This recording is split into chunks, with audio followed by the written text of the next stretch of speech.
और जब रास हुई तो वृंदावन के रास में पहुंचे जाए महे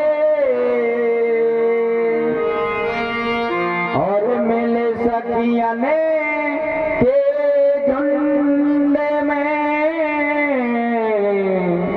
करे गोपी को भी और नारायण ब्रज भूमि को सूर्य पातिला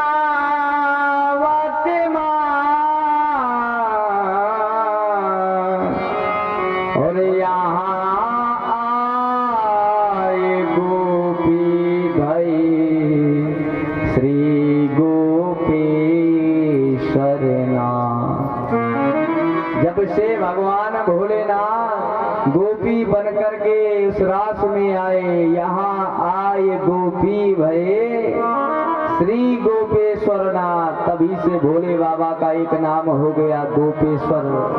बोल गोपेश्वर महादेव की जय। इसलिए विक्रीडन गोविंद को जो महारास में हुआ वो प्रेम पूर्वक वर्णन करें या श्रवण करें, और जो इस महारास का प्रेम से वर्णन या श्रवण करता है उसे भगवान बाके बिहारी का दिव्य साक्षात्कार प्रवेश होता है।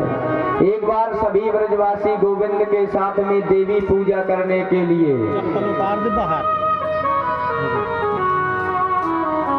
देखो, ये कथाएं तो आप ज्यादातर भागवत में सुनते रहते हैं। कौन सी? कि अघासुर को मारा, बकासुर को मारा, पूतना को मारा, सट्टासुर को मारा, तृणावर्त को मारा। लेकिन वास्तविक कथाएं यही हैं। रास पंचाध्यायी की कथा ऐसी दिव्य कथा है, गूढ़ कथा है। यदि इसका विस्तार कर दिया जाए तो कई महापुरुष केवल 5 अध्याय में एक महीने तक प्रवचन करते रहते हैं। ऐसा गूढ़ रहस्य है। एक बार सभी ब्रजवासी गोविंद के साथ में देवी पूजा करने के लिए अंबिका वन में गए। देवी माँ की खूब पूजा की, सरस्वती नदी में स्नान किया, रात्रि में जागरण के लिए अंबिका वन के गीत गाए।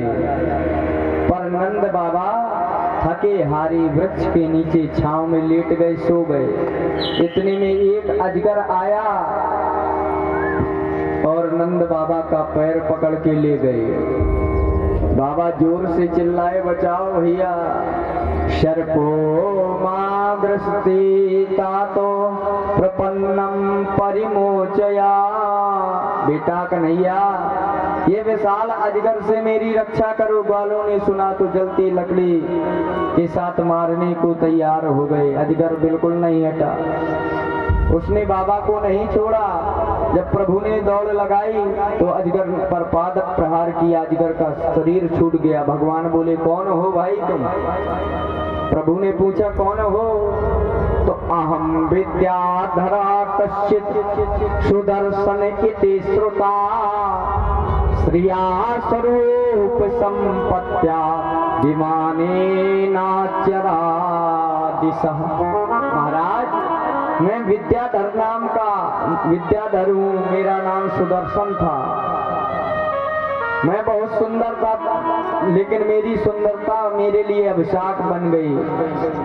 मैं अपने सुंदरता के अहंकार में लोगों का अपमान किया करता था। कोई भी थोड़ा सा भी अगर बदसूरत मिल जाए, ये कौन बता रहा है? प्रभु को सुदर्शन बता रहा है। 10 मिनट की कोई बदसूरत मिल जाए तो मैं उपहास करता था। एक दिन 3 जगह से टेढ़े बेचारे काले कलूटे बाबा जी मिल गए। ठुमका मारते लहराते जा रहे थे। मैंने उन्हें देखा, मजाक उड़ाने लगा। उनसे सहन नहीं हुआ तो उन्होंने कुपित होकर के कहा, मूर्ख, मेरी चाल पर तो क्या हंसता है? अगर तुझे वास्तव में जा, मेरा तुझे श्राप है, तू सर्प बन जा।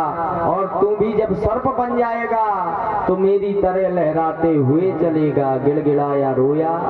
अरे बाबा, ने तो खूब कृपा करी। और ये भी कहा जाओ कालांतर में परमात्मा तुम्हारा कल्याण करेंगे। आज मुझे लगा उस संत ने मुझे श्राप नहीं दिया, उस संत ने मुझे वरदान दे दिया है। संत जानते हैं, संत अगर जिस पर कृपा कर दें तो संत का श्राप भी वरदान बन जाता है। ब्रज में एक संत थे माधोदास, बड़े ही सुंदर संत। मधुकरी लेने के लिए 5 घरों में जाया करते थे संत माधोदास। ब्रज में जाते एक द्वार पर 2 घड़ी खड़े हो जाते, अगर कोई मिल जाता, कुछ मिल जाता तो ले लेते, लेकिन कभी मुझसे नहीं मांगते थे कि नहीं हमें इतना चाहिए। लेकिन आजकल के बाबा जी देखो भैया, दरवाजे पे आ जाएं तो महाराज ऐसे खड़े होते हैं, अरे लाओ अन्नदान, और अन्नदान ले आओ तो भाई दान देखो, 2 शब्द होते हैं, दान और दक्षिणा। दान श्रद्धा से दिया जाता है, लेकिन दक्षिणा सामर्थ्य के अनुसार दी जाती है। यह हमारे फायदे की बात है।